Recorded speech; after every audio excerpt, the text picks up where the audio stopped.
Welcome back to the Crash Course Podcast. My name is Craig Crash Collins. I'm joined as always by Brandon Scott. You know him as B. Scott. Well, the college football regular season is over, and it's time for our bowling special. We're not going to talk about, the bowling you might be thinking of. It is bowl season in college football, and we're going to get into the weeds of all of the postseason games here. A lot to talk about in that regard. We're going to talk about, of course, Notre Dame, the only Indiana team going to a bowl game. We're going to talk about the Sun Bowl between Oregon State and the Fighting Irish. Going to talk about keys to the game there, as well as our players to watch, predictions, what a win in that bowl game would mean for the Irish. We're also going to talk about the bowl season in general. We're going to talk about our most intriguing bowl games we're looking at, what bowl games have caught our eyes, and of course the college football playoff. It's caught a lot of controversy over the last few days, over the last week or so. So we're going to be talking about that, as well as making our predictions for the college football playoff. So a lot to talk about, B. Scott, as bowl season is finally here. Yeah, I mean, bowl season has changed for me. I'll be honest. Growing up, I loved bowl season. I loved it, and I wanted to watch as much of it as possible. But the whole opt-out thing has really tarnished it. Like, we're going to be talking about Notre Dame, and I think it's going to be impossible to pick a player to watch because who knows who's playing. I mean, the prime example is last year. Purdue was Big Ten West champions. They had a good team. And then all of 99% of their star players either transferred or opted out. And you saw what happened. It was an LSU team that steamrolled a very, very, very undermanned Purdue team. And that's the unfortunate situation we're in with bowl games. But luckily, the college football playoff, you do not see opt-outs because those games have meaning. And with the college football playoff expanding next year, we're going to see more of the star players and top talent continuing to play. Well, and I'm glad that you brought up, those topics about bowl games because, I thought about it. This actually was a thought I had last week going into, talking about the different teams that were still, involved. Potentially could be picked in the college football playoff, and thinking about the postseason, and it was a thought that I had, and it's going to be the subject of our first hot or cold question. Of course, if you guys are not familiar with the Crash Course Podcast, we have a segment every once in a while called Hot or Cold, where we say a take and tell you whether or not it's a hot take or a cold take. And this may not be, it's our Crash Course Bowl special. We do it every year, and this may not be the way to start off our bowl special. But the hot or cold take is this: does bowl season actually suck? Because I honestly think it's a hot take. Maybe saying it sucks is a little harsh, but I think it's definitely overrated. Because I'm right there with you, B. Scott. Growing up, bowl season was something I looked forward to every year. That ad with Capital One where they had the different where they had the kind of the Christmassy music. With the different teams that were going to play, in that given next couple of days, and they were, getting you hyped up for those games. It was really exciting. But now it's just not the same, and I think it's something where, like, as I've gotten older, because we're told, at least when I was growing up, always heard about, and we still hear about, the sanctity of the regular season in college football. College football has one of, if not the most important regular season in all of sports, and it's paired with some of the most electric atmospheres all across the country. I mean, from week to week, you have games that mean so much played in front of stadiums that are just rocking. I mean, hundreds of thousands of fans packed into, places like the Big House and Neyland Stadium and Alabama and just all these great venues. And then, once conference championship weekend ends, we transition to like half empty stadiums. between being played between teams that are 6-6, the games that don't really mean anything. This year we have 5-7 Right, teams that are playing. right, exactly.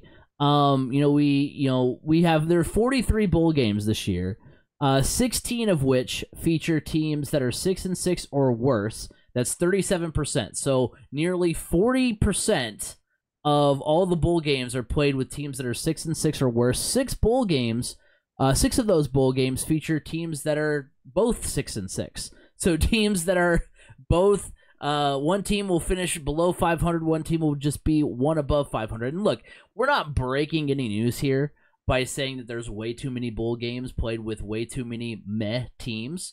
But I don't know. It's just it's just a dud way to end what is a fantastic regular season.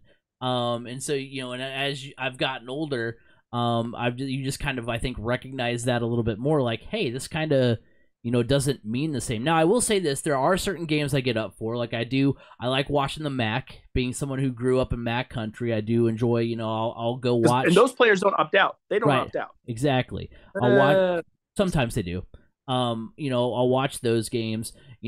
I am a sucker for games that are between two teams that are like aesthetically pleasing as far as like their uniforms. If you've got like a nice clash of uniforms that looks nice, I'm good for that.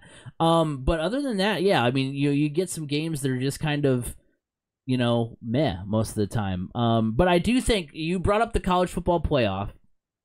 I do think that the expanded playoff will help that as well, because even though you'll still, because we're not going to get any like less bowls. Like there's not going to be less bowl games, because that's always kind of the like that's the obvious answer. It's like, let's just have less bowl games.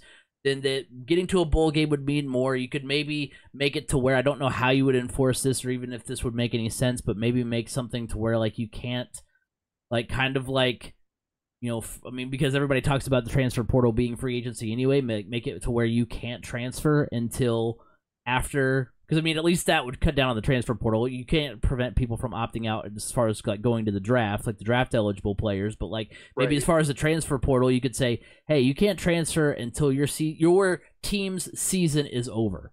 You can't, until your team season is over, you can't transfer. And maybe putting out, because of course I'm a big proponent too of like the coaches. Like if the coaches are allowed to do it, the players should be allowed to do it too. That's why I always thought it was so silly that like the players can't transfer, but a coach can talk a player into going somewhere and spending their 4 years of their life there. But a coach after 1 year could be like, actually, deuces, I'm going to go across the country again. Like, so maybe make that same thing like for coaches as well. Like a coach has to finish out, like start putting clauses where coaches have to finish out their season with that team. Because you see that a lot with coaches too, like Oregon, like even the game we're going to talk about, Oregon State won't have two quarterbacks and won't have their head coach for this bowl game. That's an Oregon State team that I think if we were going to see Oregon State and Notre Dame at full force, it would be a great game. But because of all the other stuff floating around, so yeah, that even takes away, as you were saying, takes away from the bowl games that actually aren't meh. Are the transfer portal stuff. So but back to my point about the college football playoff, I think because you will have more meaningful games surrounding the dud games, I think that will kind of be good palate cleansers. Like, hey, there's playoff football this week, but until then, at least we have these games to tide us over. Because we're 3-4 weeks away from meaningful football, so it's kind of easier to ignore the games that don't matter. Those games still won't matter next year, but at least, okay, we're going to gear up for, the first round matchup between Florida State and Missouri next year. But until then, at least we've got, this matchup between Georgia Southern and Eastern Michigan to tide us over until then. So maybe that'll help a little bit. I don't know for sure, but at least it'll help a little. No, it won't. It is definitely a hot take. I don't think bowl season matters because, like you said, the biggest issue is there's just too many. They've added so many that they don't even have enough bowl eligible teams. There was at least 1 year during our time at Ball State that Ball State was bowl eligible and was left on the outside looking in because there wasn't enough bowls. And, back then, but you didn't have the opt-outs of all of these games. I mean, if you may have had one or two opt outs, you may have had a guy that, hey, I'm projected to be the number one overall pick. My team's not playing in a New Year's Six bowl or playing for a national championship. I'm not going to risk it to play in one meaningless game. So you know, it was very rare to see it. But now it's just like you have entire rosters that are either are in the transfer portal or are opting out. I mean, for goodness sakes, this Ohio State versus Missouri game had a really strong possibility of being a good game. But I don't know who's going to play quarterback for Ohio State. Devin Brown and Kyle McCord are in the transfer portal. I haven't heard for certain. Oh, and like a lot of other players are. I haven't heard for certain, but I'm pretty sure Marvin Harrison Jr. is going to opt out of that one because, well, he's going to have nobody to throw it to him anyways. So it's like eventually we're going to get to a point where there's going to be so many opt outs that teams can't truly field a competitive squad. And it's like, I mean, the only good thing for teams with these opt outs is in bowl games is the fact that they get extra practices and they're essentially going to be practicing with the players that are going to be back next year. So it's like it's a good time for them to see what they've got going into the next year, I guess. Otherwise, like, why am I, as a fan, why am I going to spend my money to travel somewhere and to watch basically, I mean, yeah, it's the future of your team potentially, but why? When I know it's like, man, my team's going to get completely smacked around because we have our walk-on true freshman quarterback who has run scout team all year is going to be the starting quarterback in this game. That's it's not what you want to see. I'm not going to pay that kind of money. I mean, unless you're like a fan of Boston College and Boston College is playing in the Fenway Bowl, well, yeah, you're just having to go down the street. So, okay, right. I'll do that, but and you're seeing that happen a lot, kind of as a band-aid. You see teams, I mean, that's happened even when that's happened for a long time. I mean, I remember, heck, I went to the Beef O'Brady's Bowl. That was UCF playing Ball State, that UCF playing in Tampa. So, I mean, you see teams that play, Rutgers played Ball State in the International Bowl. I know that's New Jersey to Toronto, but that's not too far. I mean, I guess, so Muncie to Toronto is not that far either. I mean, yeah, theoretically, but like, you see that a lot where they will put a team in to at least one of the teams in a bowl that's basically a home game for that team. Well, Purdue playing Tennessee in the Music City Bowl. Yeah, because I remember you talking about how I didn't even think about it until you had said that. I mean, I knew it in the back of my head, but didn't think about it until you said it. How Tennessee's technically playing a home game in a smaller stadium than their home stadium, because Neyland Stadium is bigger than Nissan Stadium, so. Which is pretty wild to think about it when you look at it that way. But yeah, I mean, and you wonder, because of all the NIL stuff as well. If because the talent gap at the top of these conferences is going to become so much bigger than the bottom of these conferences. If you're going to see more 5 and 7 teams, 4 and 8 teams, if that's not going to create, of course, like you said, less bowl eligible teams. You're going to have trouble filling all these bowl games. What's going to happen with, what are we going to see happen with these bowl games? Are they going to get integrated into the playoff? Are we going to see them, like, how are we going to start seeing maybe once the playoff expands to 12 teams, we're going to see a 12-team, like, kind of NIT type thing where maybe that entices players to actually stick around, and those bowl games are tied into that NIT. What are we going to see moving forward? Because, yeah, these games are all meaningless, and the more you see, the richer these teams get at the top, and all these, and the more opt-outs and transfers you see, but, kind of diluting the product, the worse it's just going to get. You know what? Here's how you solve this problem once and for all. These bowls are tied to major sponsors. Cheez-It, Pop-Tarts, whatever it might be, Tax Slayer, all of these major corporations that are getting big advertising money and having their name flashed out there, while with the help of these players, have a cash payout for the winner. Yeah. Similar to this in-season tournament in the NBA. The winning team gets X amount of dollars to spread across their team for NIL purposes because you wore a patch on your jersey that said Cheez-Its. So now Nabisco will pay you. Yeah. Your team wins. All right, here's a check, and you distribute it amongst your players as seed fit. The losing team, here's your lesser check, and you distribute it amongst your players. Yeah. Technically it's an NIL deal. Yeah.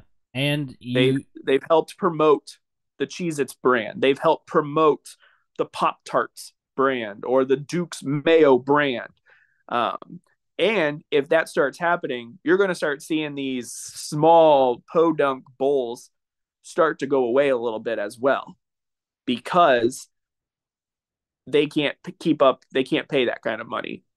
So, which is fine, because then it doesn't dilute the pool. Or not necessarily go away, but you're going to see bigger sponsors taking those over. Right. And then I think you're going to see, you're going to see fewer opt-outs. You're still going to see opt-outs for guys that are like, okay, I'm looking like I'm going to be a first round draft pick. I really don't want to risk my future for a $25,000 check. When I'm going to be looking at millions next year. So that makes sense. And you're also still, people aren't talking about, but you are still seeing a lot of schools that help their players take insurance out on their futures. So that should be something more talked about as well. But I think what it's going to help is you're not going to see these players jump in the portal the minute their regular season ends, because they're like, I'm losing money by not for one more game. I will announce my intentions that I'm going to enter the portal after my season has concluded. Also, I think you're right. The NCAA needs to push the portal dates differently. However, it does. I understand the portal dates now because it lines up with the academic calendar. And if a player enters the portal, which just opened up on Monday the 4th, and it closes January 2nd, that allows the player then to transfer to another school and enroll in time for the next semester. But here's the thing, is that and I know that this opens up a whole other can of worms that I don't know if we necessarily want to get into now. We can maybe do this on a podcast on its own, I'm sure, but that's also assuming these transfers are happening for academic reasons, which they're not. They're happening for football reasons. They are happening for football reasons, but if you, I know you have to still do the school part of it. I understand that. Well, in order for them to be eligible to be a part of X school's team, they have to be enrolled at the school in order to be able to participate in spring practice. That's why it is. Could they not change the eligibility rules on that? Could they not be like, if you're transferring from a school that's in a bowl game, we will give you an exclusion? Does that solve that? Or what you do is, what you change is that, hey, you leave it up to the school. Yeah. Like, let's say, for instance, but you can go in the portal, you can commit to another school, but it is up to your current coach if they will allow you to play in the bowl game. That's what I think it should be. Not it should be automatic. Look, this player's in the portal and is committed for somebody else. But I think, though, like, for instance, like, so Kyle McCord, right? He's the first name I think of going into the portal. He probably doesn't, like, whoever he goes to, let's say, just for the sake of it, let's say he wants to go play for Michigan next year. Like, I'm sure Jim Harbaugh doesn't want him playing for Ohio State and potentially getting, like, tearing his Achilles in the bowl game and being unavailable next year. Like, you kind of get into a weird situation where, like, okay, the coach allows him to potentially get, not saying that he would be allowing him to play for nefarious reasons, hoping he would get hurt. That's not what I'm saying. But, like, it's a weird kind of like, we know he's on his way out, so we're okay playing him, because we don't necessarily care what happens. I mean, obviously Yeah. they care, but you know what I mean. Like it's kind of a weird dynamic where we know he's on his way out. So, but we're hoping he's healthy for a different team. Like it's a weird kind of dynamic in that Yeah, regard. they will never change the eligibility requirements under that, just because, like, well, it's like, duh, they're transferring for football reasons, not academic. Well, of course they're transferring for football Right. reasons and not academic. But as because changing up eligibility requirements for football players and not for every other student is tough. Like, that's why there's Well, the and I'm portal windows.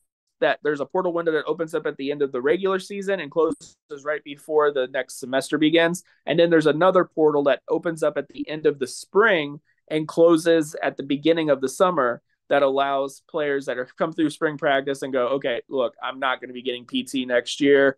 I'm going to transfer. So now I have time to finish up my degree here, get my diploma, and go on to another school, or I have time to enroll at the other school, so I can either get there in the summer or I can get there in the fall. Because there's a ton of paperwork. Trust me, I am yeah. a college transfer. There is a lot that goes into it from transferring from one school to another. It's not just, I'm going to pack up my stuff and start signing my checks over to this different school.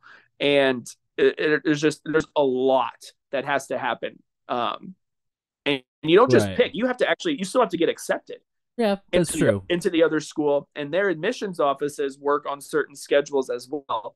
So, I mean, yes, student athletes have a little bit, their admissions process for them is a little bit different.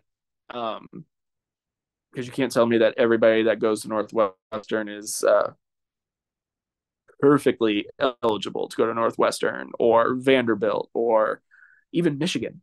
um, so, but that's a different story. But it is a time consuming process and a lot of paperwork that has to go through to get transferred from one school to another. Yeah, I mean that's fair.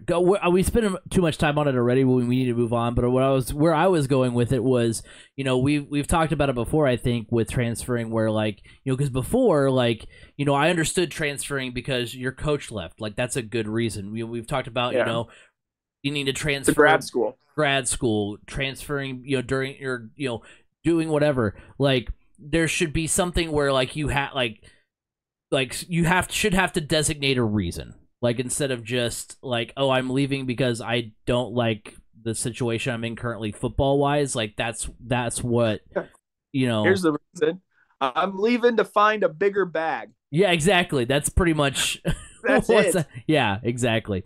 But we brought up the bowl game for the only Indiana school, and that is Notre Dame. Notre Dame is the only team from our state of Indiana that is being represented this bowl season. Before we get going with the Sun Bowl preview, we want to make the designation we always do when we do this kind of thing and say that your team better than us.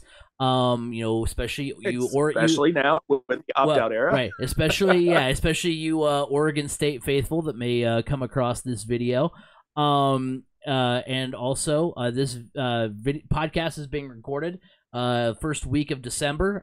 So if you guys watch this preview more around the time the bowl game happens, something may have changed. There may not even be enough players to play a bowl game. Right, exactly.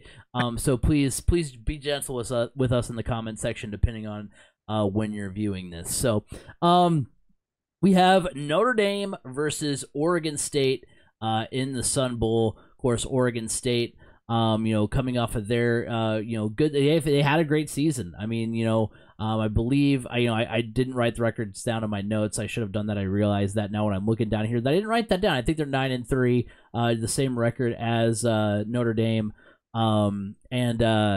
It's Notre Dame's number 16, Oregon State's number 19. They're both really good teams. Oregon State, looked like a great team. Oregon State team, it just felt like it wasn't like just 2 years ago we were sitting in a rain-soaked Ross-Ade Stadium watching Purdue beat Oregon State. Yeah. And that Oregon State team was not very good that year, and here they are a couple years later. They had a good year. And Notre Dame, I mean, we'll get into what kind of we'll kind of tie a bow on their season here in a little bit, but they had a pretty solid season as well. But looking at this Sun Bowl between these two teams, looking at a player to watch for this Oregon State team, I'm gonna go with their sophomore quarterback, Ben Gilbranson. Because guess what? We talked about opt-outs. DJ Uiagalelei and Aiden Childs have both entered the transfer portal, which means the Beavers are on their third-string quarterback. But you may think, okay, well, this means, this is a Florida State situation. They can't run their offense on their third-string quarterback. Never fear, because Gilbranson, although he has completed just one pass for 6 yards this season, in 2022 he did complete 62% of his passes for 1,455 yards, 9 touchdowns, and 5 picks. Also, in their bowl win last year over Florida, he completed 12 of 19 passes for 165 yards and a touchdown. So he has been on the field before. He's been a part of this offense. He's done well offensively before. He's led this Beavers team to some success. So it's not as if they're throwing some guy in who's like you were saying, not throwing the scout team guy in. The Gilbranson does have some experience under his belt. He was the third stringer going into the season, but as of right now, he's going to be their quarterback going into this bowl game. And he's going to have to be the guy that steps up, because the Beavers are also going to be without their leading rusher, Damian Martinez, for the bowl game, according to CBSSports.com. So Oregon State will need some magic from their third-string quarterback in order to potentially pull off the upset and beat the Notre Dame Fighting Irish. Yeah, I'm right there with you. Basically, for me, for both of these teams, I'm looking at whoever is going to be starting at quarterback. It is going to be, one, it's your audition. See what you've got, if you are going to be who they run with next year, or if they need to look towards the portal for a starter, or if they need to look towards the portal for a backup. So whoever plays quarterback for both of these teams is really my player to watch on both sides. I'll just go ahead and get both of them out of the way, because it's their time to shine, and you never know what you're going to get. Honestly, it could be like you get this kid that has been buried on the depth chart that you didn't know when put into these pressure situations is going to shine. You just never know. For instance, it wasn't that long ago, Purdue had 3 solid quarterbacks in front of a preferred walk-on quarterback who is now the starting quarterback for the Oakland Raiders. So situations arise, and it's nice to see for Oregon State, at least, that their third stringer has experience. That's huge. Mm-hmm. That's huge in this type of situation. And honestly, that might even give you the upper hand. Give Oregon State the upper hand in this game. So real quick, Oregon State 8-4 on the season. Notre Dame is 9-3. So correcting that a little bit. And I think that's still a really solid record, because this year the unlike Pac-12 past was year, deep. The Pac-12 was very deep this year. Yeah. It was good. Notre Dame is 8.5-point favorites right now. That's where we're sitting at as far as the line goes. So looking at a key to the game, I'm going right off of my kind of player to watch, and I'm kind of tying this together with my key to the game, and that is Notre Dame needs to get pressure on the quarterback and disrupt the Oregon State offense, because Notre Dame, with all the talk about, at the beginning of the year, we talked about how, the Notre Dame has a, top of the line quarterback now. Their offense is usually really good with their running backs. Now they've got a great quarterback. Look at how good their offense is. Their defense was really strong this year. They're 8th in the country in scoring defense, allowing 17 points per game, and they ranked 4th against the pass. They open, at the time they opened as 10.5-point favorites. Like I said, now it's 8.5 to win the Sun Bowl. And if that's going to hold up, they need to feast on the Beavers' third-string quarterback. Now, Oregon State also boasts a scoring defense that is 31st in the country, allowing 22 points per game. So not as good as Notre Dame, but one that can hold their own. So this could be, especially, with, depending on who's all playing in the game, could end up being a defensive struggle. So it's really imperative that the defense for Notre Dame really, holds their own and gets after the quarterback for Oregon State. All of Notre Dame's losses came against teams ranked in the top 25 in scoring defense this year. Or Ohio State was second, Louisville was 20th, and Clemson was 25th. So the Beavers aren't far off any of those numbers as far as scoring defense. So the teams that have bested Notre Dame this year have had similar numbers as far as scoring defense goes. So that's kind of alarming for Notre Dame. But Notre Dame right now has a decisive kind of advantage in the fact that, hey, you're going up against the third string quarterback for Oregon State. So that's got to be kind of what you put pressure on the most because, yeah, he's got experience, Gilbranson does, but he's also only got one snap all season. Or one pass attempt all season. So he's going to be spending a little bit of time shaking that rust off. So if you can force him into turnovers, if you can force him into some quick passes that go awry, then you're going to be in good shape if you can get pressure on him and disrupt him. So, Oregon State's defense can keep them in the ball game. So, but if their counterparts on the other side, the Irish, can wreak some havoc, then it's going to be good news for Notre Dame. So my key to the game is just really whoever can get to and stick to their game plan the quickest. This isn't a time to try out new plays. This isn't a time to try to get it fancy.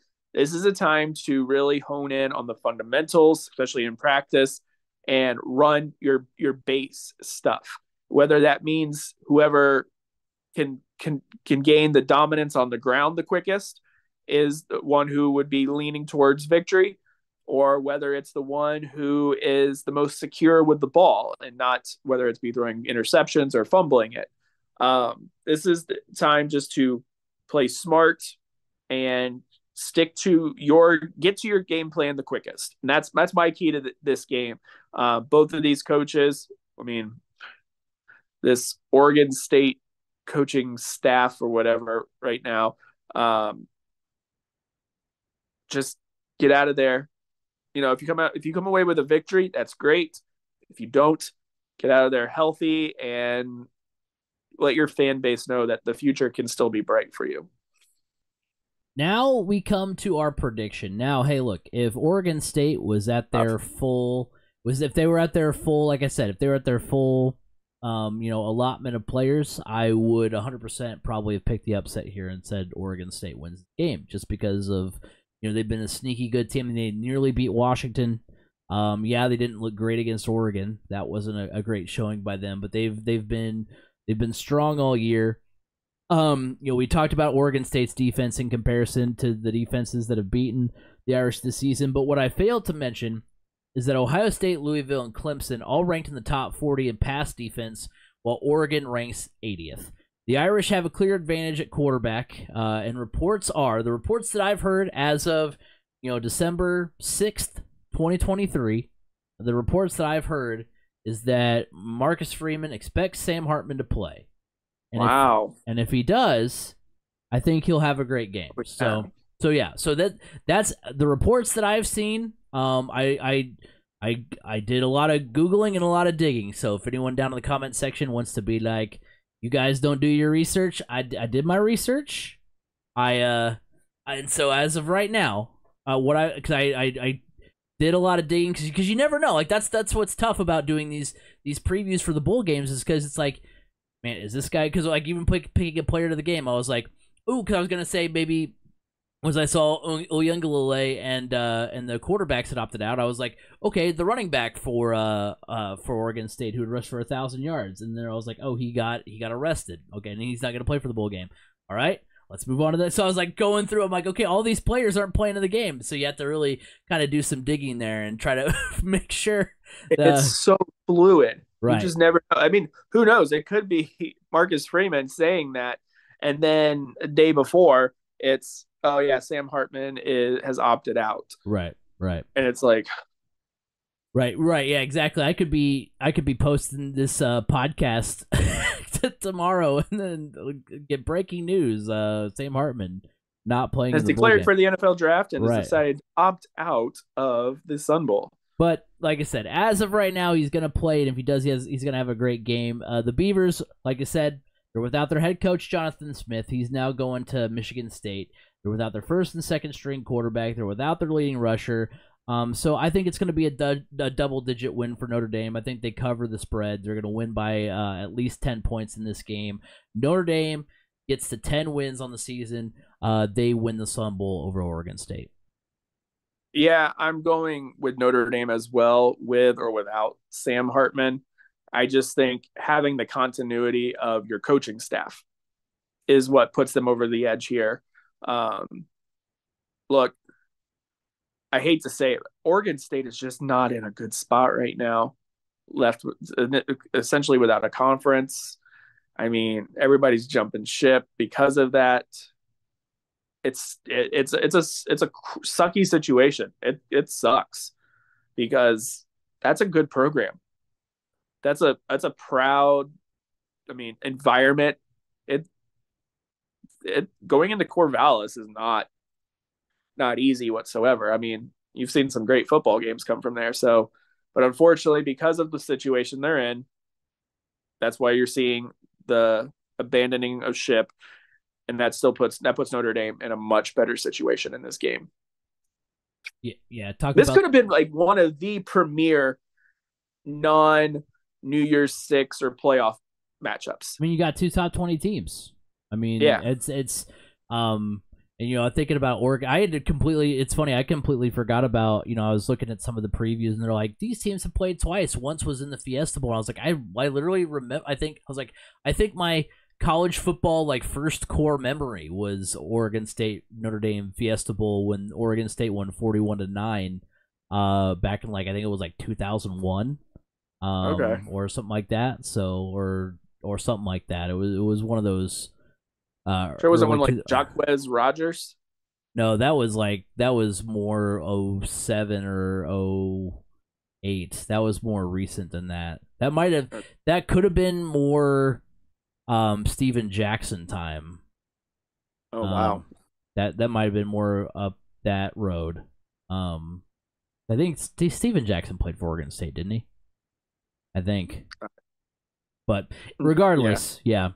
But yeah, so yeah, we both have Notre Dame. I think they win this bowl game. They win the Sun Bowl. Now to kind of tie a bow on their season, we do this, in some, other instances as far as one word to describe the 2023 Notre Dame Fighting Irish, and how does the result of their bowl game impact the perception of their season for you? My one word to describe the Notre Dame season is just shrug, but it's not necessarily a bad shrug, and I'm going to tell you why. In our preview, we talked about how this team had an outside shot at the playoff, and you thought maybe after the first few weeks, especially how well they played against Ohio State, albeit a loss, you thought, hey, maybe they played a team that we thought going into the season had a real good shot at making the playoff. They played them really tough. Maybe they've got a chance to get in. I mean, now granted, after that loss, they had to win out the rest of the way, and it was going to be tough to do that against teams like USC and Clemson, but hey, maybe they've got a chance. Now, there were some weeks where they looked spectacular, like the USC win. They go out there and they blow the doors off of USC. But then there were games like the Louisville game and the Clemson loss where they leave you frustrated, I think, if you're a Notre Dame fan, because you're thinking, man, Clemson was down this year. We should have beat them. Louisville was a team we, at the very least, should not have lost by, as much as we did. But at the end of the day, they end up at 9 wins on the season, which is about where we thought they would be. So, it's not like they disappointed in any regard, but they just didn't go as high as we thought they could go. And a win over Oregon State will give Notre Dame 10 wins in Marcus Freeman's second season. That's a year faster than Brian Kelly was able to get Notre Dame to 10 wins. It would make Freeman 19-7. Kelly was 16-10 through his first 2 seasons. So I feel like, especially after the way the first season for Marcus Freeman started with the loss to Marshall, especially the 0-2 start, that Now, granted, they were a little unwarranted, but some of the panic bells might have been going off. But you kind of back away from it and you look at the actual kind of numbers. And you're like, okay, he's actually he's got the wins are there and all that kind of stuff. Now, granted, it's his recruits haven't really come to the forefront. You need at least a few seasons for that to really start to show. But at least the wins are there. He's getting this team, to the amount of he's getting the team to the record that you think they should be at. So, the winning the Sun Bowl doesn't really impact how I feel about the season. So yeah, I say shrug, but I don't really mean in a bad way. I just mean like, it could have been better, but it wasn't really too bad. It was just kind of like, okay, we could have been better. There were some definite games that you wish you could have had it go the other way, but at the end of the day, it didn't go any worse or better than we thought it would go. I was gonna go with meh. Nice. That's nice. Why I laughed when you said shrug. But honestly, I almost kind of look at the season as a disappointment. If I'm a Notre Dame fan, it's kind of a disappointment. We had Ohio State beat, but we didn't have enough players on the field. Yeah. On the last few plays, we shot ourselves in the foot there. You're right. We shouldn't have lost to Louisville. Clemson was down. You saw what the potential was with how well they played against Ohio State, and then what they did. And now here your season, you had a quarterback finally. You had a legitimate quarterback in Sam Hartman. This was the missing piece, maybe not to get you to the playoff, but to get you into the New Year's Six Bowls, that conversation. And now here you are sitting at 9-3. That's not a bad record. That's a respectable record. But you're going to be playing now in the Sun Bowl against a team that everybody is abandoning ship on. That's a disappointment. And now it's like, if you win the bowl game, nobody's going to care. You lose the bowl game, and that's the worst possible scenario for you. So you're kind of in a lose-lose situation. It's not a big deal if we win because it's the Sun Bowl. But if we lose, people will panic. And that's why I think the season was a disappointment. You're not playing in a bigger game. I mean, honestly, looking at this Notre Dame team and the way they played against Ohio State, had they won out or, maybe just at least lost one more, they would have been, I think they probably could have been in the conversation for, say, like the Cotton Bowl or something. They might. Well, I guess I was gonna say they might have been in the. I don't know if they would have been in the Cotton Bowl. They might have been in the Fiesta Bowl, as opposed to Liberty. They might have been there playing Oregon, maybe potentially. But and that's one we would have loved to have seen. But so that's why I think this season ultimately was a disappointment for Notre Dame. The expectations, I think, from them and their fan base were higher because of actually having a quarterback. So now all you got to hope for is that the rumors are potentially true that you're looking at potentially landing Riley Leonard for next year. Yeah, because what he was able to do at Duke this year was pretty incredible. So hopefully that pans out and you're able to get him for next season. But yeah, I mean, you're right. They definitely. Because we do this a lot when we talk about the Colts, as far as like looking back at their losses and say, hey man, if this goes this way and this goes that way, you're looking at two more wins, and those 2 wins get you into the playoffs. So I mean, it's tough to not do that. I mean, you do that in literally every sport, but I just think that at the beginning of the year we talked about them being 9 wins was their probably was probably where they were going to be at, but you can kind of talk yourself into more. So the fact that they ended up at 9 wins, I don't think there's going to be so much panic, especially like you said with a lot of the.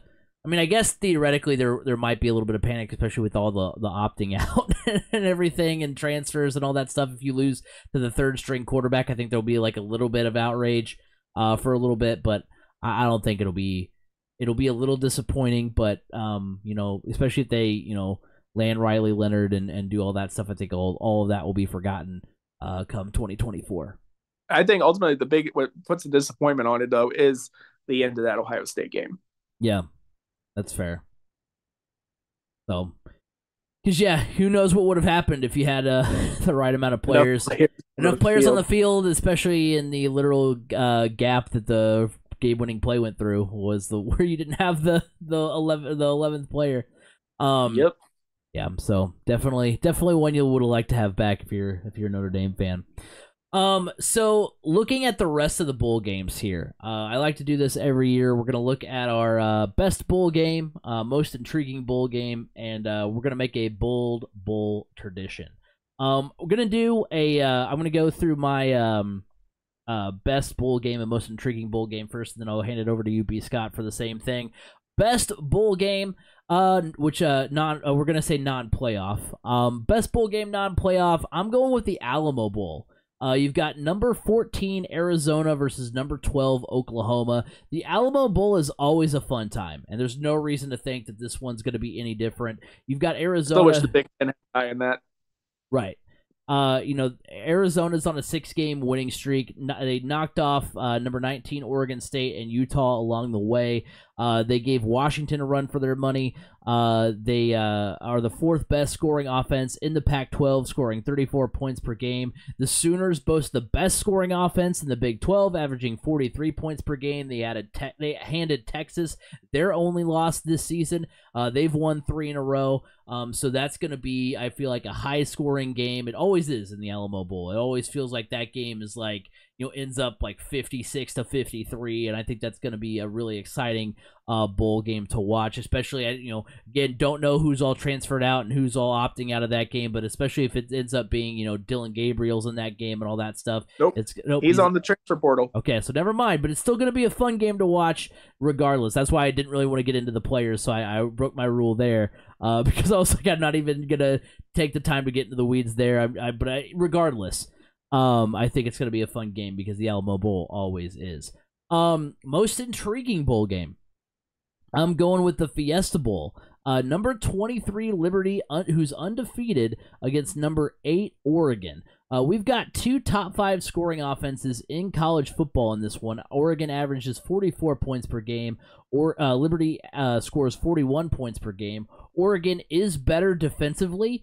With the 11th, Oregon is better defensively. They're the 11th best scoring defense, but Liberty isn't awful. The Flames are in the top 40. They're right there at 40th. And like in the Alamo Bowl, the Fiesta Bowl has those vibes where anything can happen. I mean, cue Boise State, Oklahoma. I'm not bold enough to pick it, but I think the Ducks could be on upset alert here. I think Liberty could potentially pull the upset, especially in Oregon against an Oregon team that feels like, they're a literal touchdown 7 points away from potentially being undefeated in the college football playoffs. So they probably feel like they could be playing for a little bit of a bigger prize, and they might be overlooking Liberty a little bit, and that's when the Flames can get in there and cause some college football chaos. So that Liberty Bowl, or that Fiesta Bowl, is going to be really fun to watch. So we have most interesting and most exciting and most intriguing, correct? Yes. Okay. My most exciting is actually that Fiesta Bowl as well, because I think that is probably the prime upset special outside of Ohio State and Missouri. I think Missouri can beat Ohio State just because of Ohio State's opt-outs and transfers. But yeah, Liberty versus Oregon, because I don't see Liberty. This is a big game for them. I don't know if they have many opt outs or transfers at this point, but that could be that could be a program changing type win for them.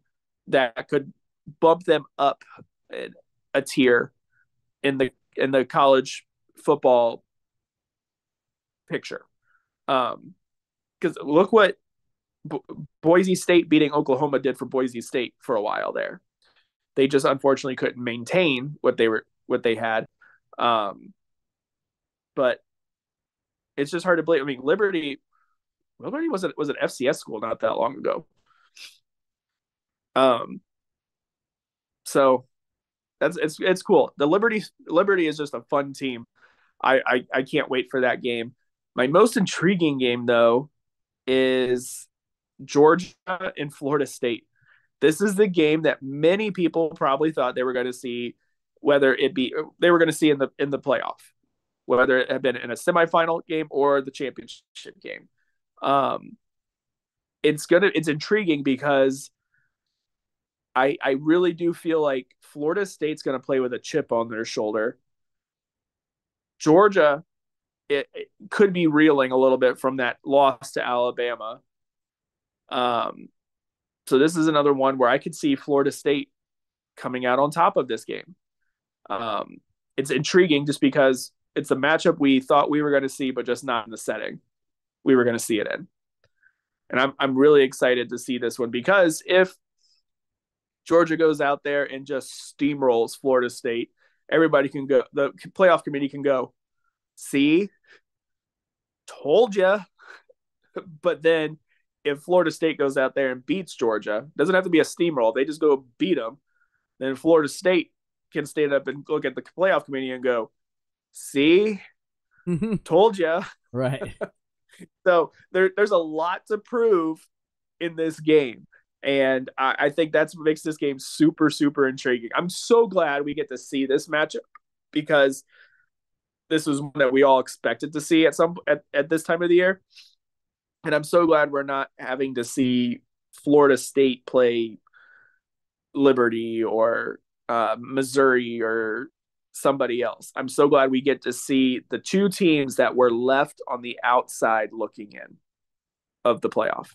Yeah, I do agree there because if we would have saw Florida State versus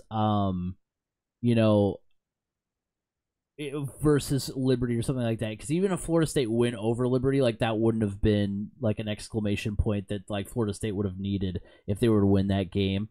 So I do agree there. Also, you talk about Liberty. I remember when Ball State. I don't remember if that was the year that you and I. It was my first. Right. If we were on that was my College. first year at Ball State. Right. So I don't remember if that was the year you and I were on College game day, Cardinal College game day, if that was the year before. But that I remember when Ball State beat Liberty at Schumann Stadium. So that was in the. I think that was still when they were an FCS school. And it was, and that game went to overtime. Right. Ball State had to battle back just to win that game, and that was the year after the undefeated season. That was a Willie Snead touchdown reception, I think, at the end of that one. Was it? Yeah, I'm fairly. Like it was like a freshman Willie Snead. Right, exactly. But I'm glad you brought up Florida State, Georgia, because when we talk about bold prediction, that's where I'm going. I say that Florida State beats Georgia in the Orange Bowl. And it shouldn't be that bold of a prediction since it's literally predicting number 5 to beat number 6. But the Bulldogs, at the time of creating the outline for this podcast, were 14.5-point favorites. And the Noles have the 6th best scoring defense in the country. They're allowing 16 points per game. Looking back at championship weekend, FSU was able to outlast a Louisville defense that is 20th in the country in scoring defense with their third string quarterback, and Georgia was toppled by the 17th scoring defense in the nation. So Florida State has a better scoring defense than Alabama does.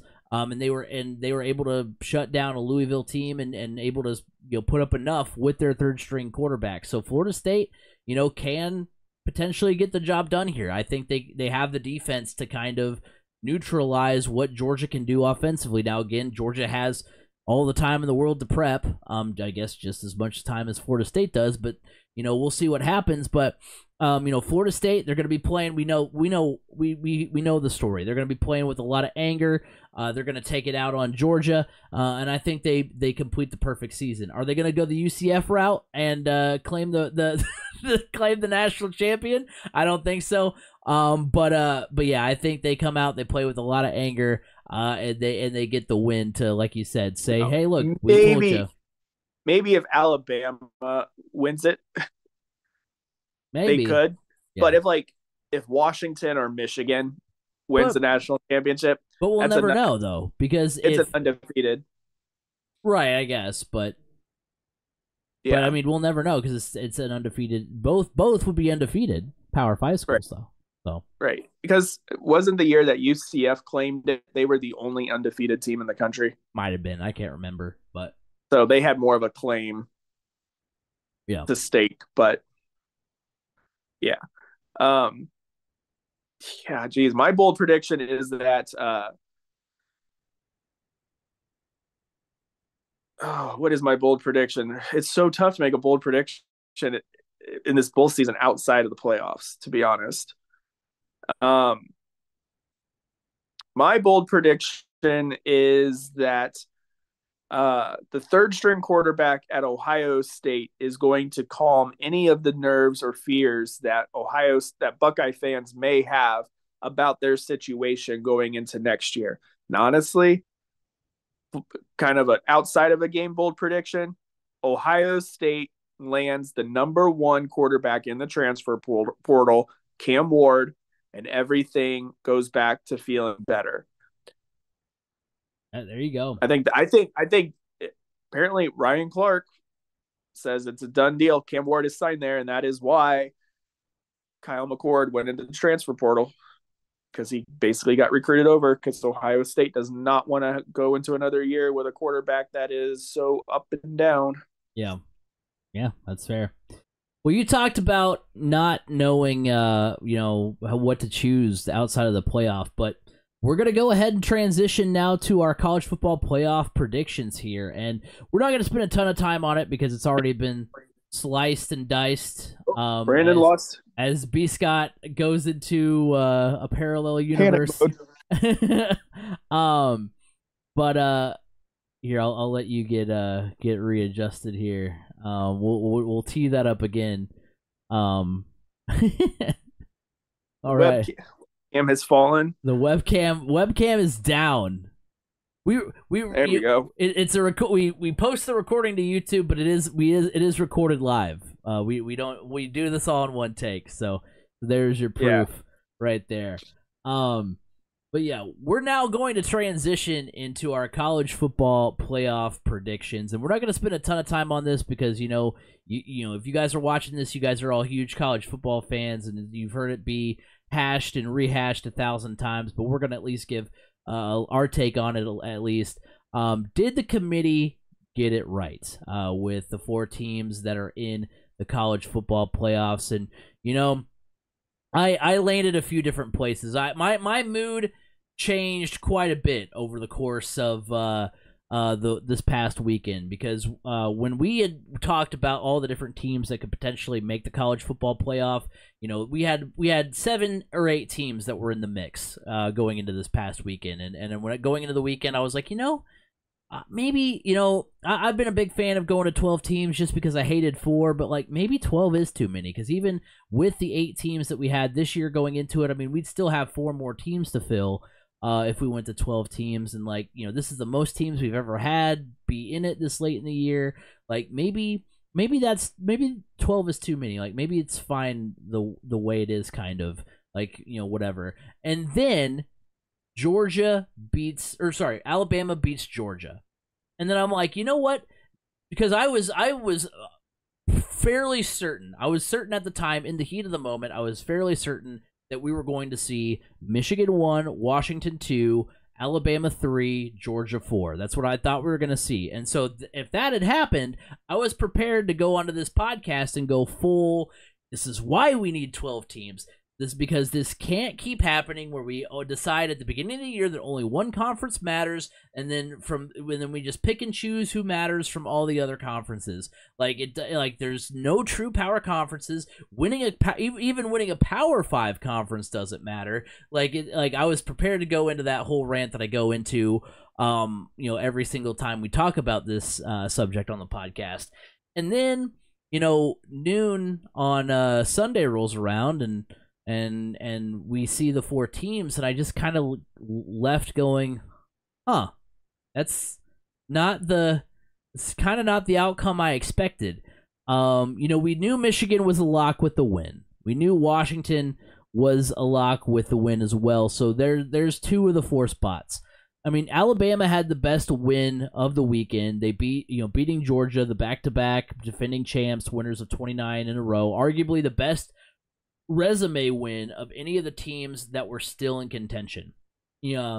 But beyond that, I hate to do this because I don't like I on the whole I'm not a fan of the college football playoff committee.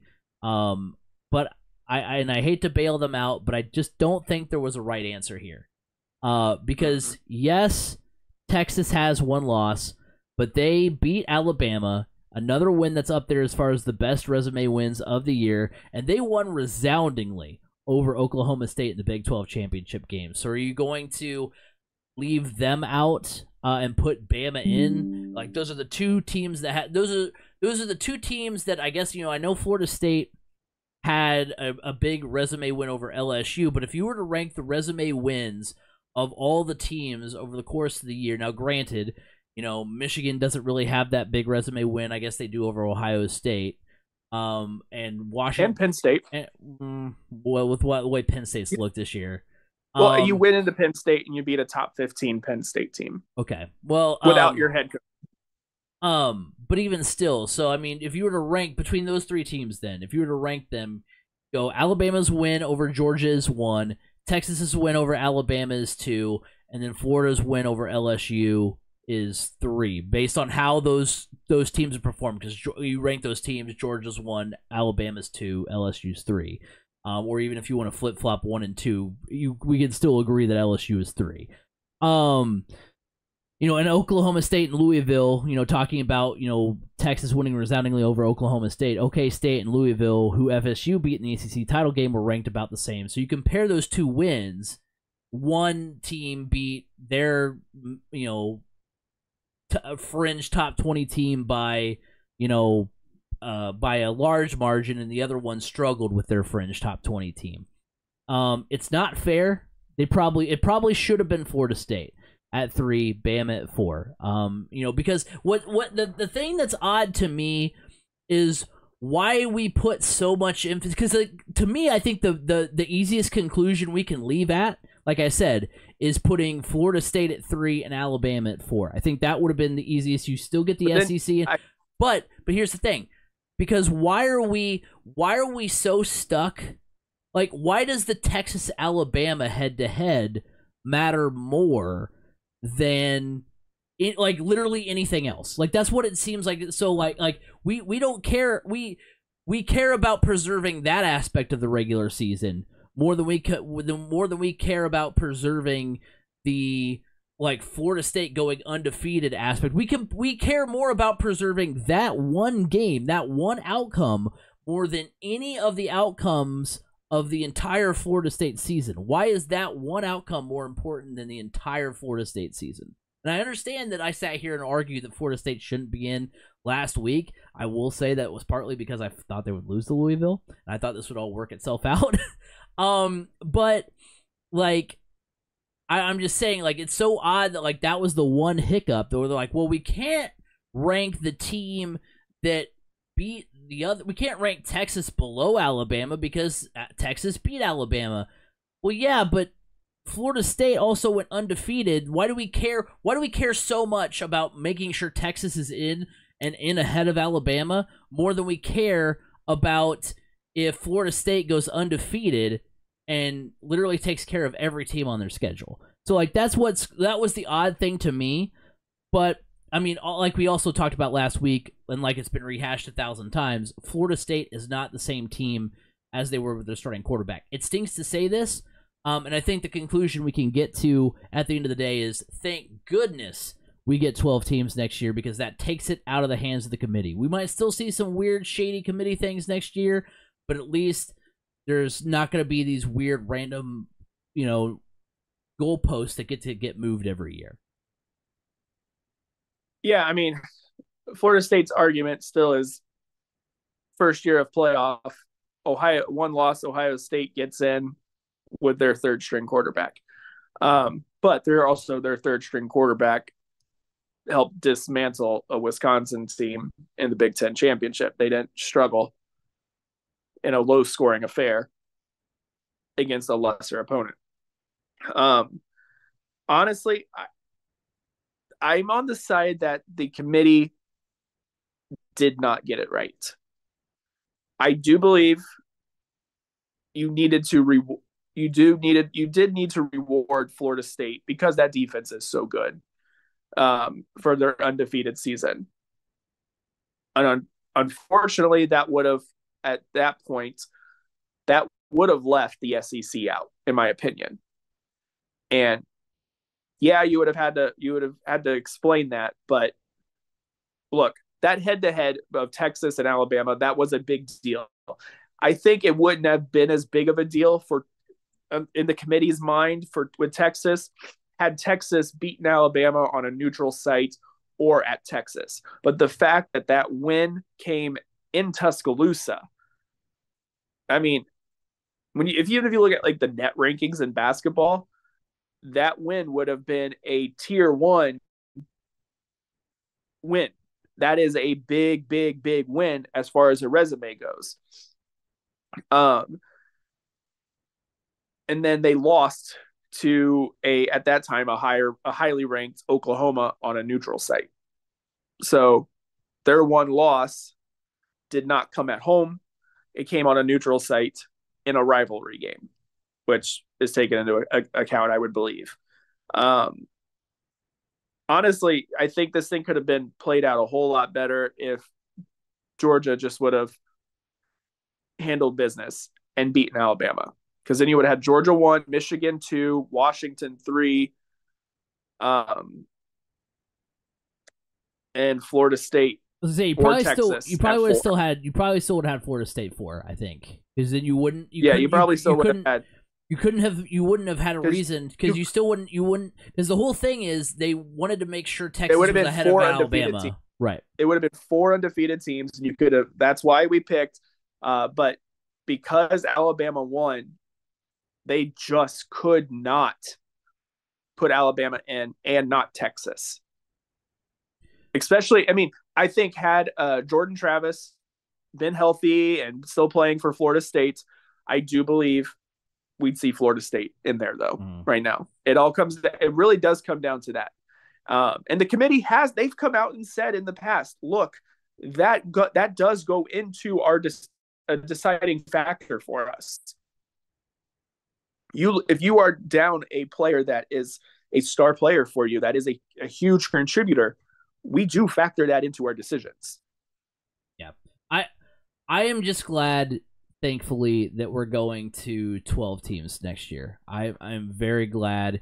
I know that goes without saying. There's a lot of people that are, I'm not breaking any news here by saying, I think a lot of people are going to be relieved going to the 12 teams because I'm not I don't know if it's still the 12 teams that was originally like thrown out there where it was like, hey, it's going to be all the Power 5, now Power 4 conference champions, and then the highest ranked group of 5, and then the rest are going to be filled with out-larges. I don't know if that's still going to be the format.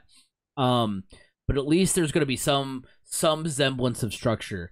Yes, you're going to have the top 12 in. You're not going to have the same chaos factor that you had this year, but at least, conference championships are still going to mean something because if, Iowa... Probably more because it's an automatic bid now. Right, exactly. Because if Iowa had beat Michigan, Iowa's in. Michigan's still in as an at-large, but that boots one team that was going to be in over Iowa. Now that team's on the outside looking in. You see more of that kind of thing happening, which will be a lot more fun than... Hey, does this team that did all the things right all year, do they get to be in? Oh, I guess not, because they lost their starting quarterback at the end of the year. Because, I was thinking about this earlier today, too. I was like, it's so odd that we seem to think, as college football fans, we seem to think that, the college football national champion needs to be this, perfectly handled, intense, insane process. There could be no champion that is potentially just a team that got hot at the right time. Let's say, so this same Alabama team that got in because they beat Georgia in the SEC championship game. Let's say they lose to Texas at the beginning of the year. They were really close to losing to USF in Tampa and Auburn. But here's my point though. Let's say they had lost to USF. They've got 2 losses. So the way the college football playoff is currently, they'd be eliminated. Everything else plays out the exact same. They would not get the same team that's getting a chance to play, that just beat Georgia, that's getting a chance to play for a national championship, that we say is definitely one of the best 4 teams, and that's why they're above Florida State. They wouldn't be able to play under the current format because they lost that second game, but because they're getting hot at the right time, they would be able to play in that 12-team playoff. Like that's why more playoff teams and not doing it in this insanely archaic, like, well, we're gonna just be subjective about it and do this like weird deserving versus do this weird other way of doing it. It's going to be a lot better when there's more teams to do it. Like when there's more teams to be able to put in there, because like I said, this Alabama team, if they lost that game to USF, wouldn't be able to play, but yet because they won that game, they're now, in a better position to actually go win the whole thing. And we think of them still in the same light, even though they almost lost that game back in week 3. So I don't know. It's a weird thing to think about, like, but all I'm kind of getting to a rambling point here, but all I'm trying to say is it's going to be a lot better with 12 teams. Well, yeah, I mean, just look at basketball. It's never the top 4, hardly ever the top 4 teams that are playing in the Final Four. Right. I mean, look at last year. San Diego State was the only team ranked in the top 20 at the beginning of the year. So, and they didn't even win. They didn't even win. it was UConn. No. Yeah. So it's going to allow a team that's getting hot at the right time. I mean, heck, it's going to set up for a potential. I think Liberty would have been in the 12-team playoff. Yeah. And it's going to set up for a potential for a team like Liberty to come in there and maybe win it all, or maybe in the opportunity for somebody you thought was going to win it all, put their season to an end. So yeah, I'm excited for the 12 teams. And besides, it's going to make more bowl games that are valuable and playing for something. So you're going to see fewer opt-outs. Right. Okay. And transfers from those schools. Quickly here, because we spent more time than I originally anticipated on that. We need to go ahead and pick the college football playoff, and say who we think is going to ultimately win the whole darn thing. It's going to be the Rose Bowl and the Sugar Bowl. In the Rose Bowl, Michigan versus Alabama. I'm going Alabama over Michigan here. I'm mainly going off of vibes. It doesn't seem to matter how good Michigan has looked going into the playoffs these last 2 years. No matter what the stats have said, they've wound up on the losing end. Their defense is first as far as points allowed goes. The only team allowing fewer than 10 points per game, which is the best it's been in the 3-year stretch of them making the playoff. But I'm just not super confident in them getting it done. So I'm going with Bama here. I think Bama wins the Rose Bowl and makes it to the national championship game.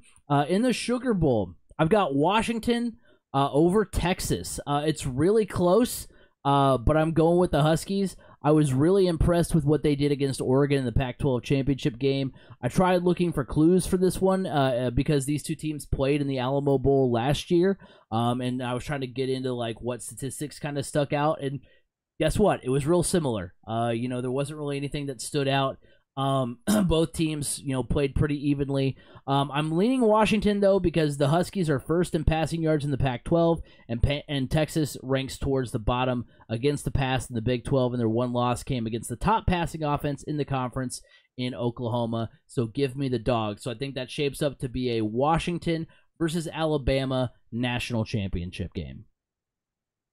In the Rose Bowl, I actually have Michigan over Alabama. I think Michigan's defense is what puts them over the edge here. I mean, yeah, I don't want to get back into that, but Alabama's beatable. We know they are. I mean, almost losing to USF, almost losing to Auburn, they're beatable. I think one of the only teams that's in the top 4 that just does not look beatable is Michigan. Michigan's had 2 close games all year, and one of them was to Ohio State. The other one being to Maryland, but that Michigan defense is good. Uh, did on the side note, funny meme I saw today, a picture of Jim Harbaugh screaming on the sidelines and saying, "What do you mean we have to play Alabama? I had the signals for Florida State." Um, so yeah, thought that was funny. But yeah, I got Michigan to win the Rose Bowl. Besides, it's only fitting. It's the last time that there's going to be a tie-in for a true tie-in to the Big Ten to the Rose Bowl. Yeah. Also, Going quick aside. Screw Georgia for ruining the last Pac-12 Big Ten Rose Bowl, because that's what it would have been if Georgia would have just handled their business. It would have been Michigan versus Washington in the Rose Bowl for the last time. I'm assuming that's how they would have done it, because it would have been because it would have been Georgia versus whoever in the Sugar Bowl. I'm assuming that's where they would have sent it. Because I know the true three matchup is Washington, Texas, and that's the Sugar Bowl. But I mean, I don't think they care too much. Like, I think they would have just flip flopped it. I don't know, but I don't think it has. They still got a Big Ten team, right? And then in the Sugar Bowl, I'm actually going to go with Texas over Washington. Texas has found another gear since that Oklahoma loss, and you're seeing them play at the same level that they did when they beat Alabama. And Texas looks like a team on a mission right now, with the way they've handled business the last few weeks. And I can see that continuing on into the playoffs. So my national championship setup is Michigan versus Texas. It's kind of a classic. Yeah, I like that. Two historic programs. Yeah. I think the last time they played was the 2005 Rose Bowl. That was Vince Young right before he went and won the national championship with Texas. Now, will say I would love to see a rematch of that BCS Bowl game from the Rose Bowl when Texas lost to Alabama after Colt McCoy went down, like the very beginning of the game. And then because in that game, Greg McElroy was quarterback for Alabama and threw for like 58 yards. And the only reason why Alabama wins that game is because they have a two-headed monster of Mark Ingram and Trent Richardson. Right. At running back that ran for over 200 yards each almost and 4 touchdowns combined. So, yeah. And then Greg McElroy comes out and says, well, the reason Florida State gets left out is because you just can't win with mediocre quarterback play. Yeah, right. I saw that too. Yeah. Let's check that receipt, shall we? Exactly.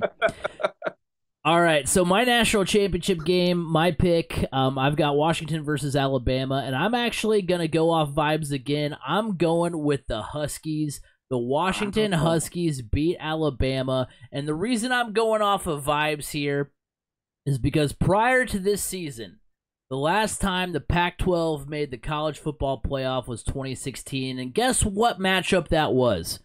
That was Washington versus Alabama, and the Tide rolled in that game. I'm pretty sure it was in the Sugar Bowl, and I think it was at the old no, was it the Sugar Bowl? I'm pretty sure it was in the Georgia Dome, if I remember correctly. So it must have been the Peach Bowl. But regardless, the Tide had went off in that game, and the Pac-12 was shunned since then and hasn't really been back since. So how fitting would it be in the final year of the Pac-12 for the conference to exact their revenge and go out in style? I want one last national championship for the Pac-12 to send them. And then the Big Ten claims it. Right, exactly. Send them into that good night. Washington wins the national championship. Michael Penix Jr. gets, the MVP. He goes off. And the Huskies are your national champions. That's who I'm going with. My national championship is Michigan versus Texas. Give me the Texas Longhorns. Hook them to a national championship. I just think that Texas offense is rolling right now. And not only is their offense rolling, their special teams is rolling as well. They're putting up points. And Michigan hasn't run into anybody that's been able to put up points like that this year. Even Ohio State wasn't able to put up points quite as much as they have in the past. So I like Texas. Like I said, they're playing on a mission. Michigan they're playing somewhat on a mission as well for Jim Harbaugh, and screw you to the entire NCAA and all that. But give me Texas. The former Buckeye quarterback beats the Michigan Wolverines, beats that team up north. There you go. B. Scott has Texas. I've got Washington. It's going to be... So we both have the national champion coming from that Sugar Bowl, so that should be a fun time. So that will do it for the bowl episode for the Crash Course podcast. Thank you guys all for listening. Remember, you guys, you can like us on Facebook, 3C Media. Go over to our Twitter page at 3C Media Sports. If you're listening to us on the podcast channels, go over to YouTube. Go subscribe, ring the bell over there, 3C Media. Go to our TikTok page, like us over there. And then remember, you can listen to us every week on Apple Podcasts, Google Podcasts, Spotify, wherever podcasts can be heard. We're actually going on our normal winter hiatus. We will be back. Of course, we will have the normal Best of 3C Media podcast, but we will be back for normal episodes in January, but we'll, of course, look out for the Best of 3C Media. That will come out at the end of the year. You can find me at Crash Course FM on Twitter. B. Scott, where can they find you? I'm going to call it not our winter hiatus. I'm going to call it our winter hibernation. Yes. During our winter hibernation, you can find me on Twitter at Brandon_Scott87. We will still have the content rolling out, so make sure you guys are locked into the socials, but we will see you guys all in January. Have a good Christmas, everyone.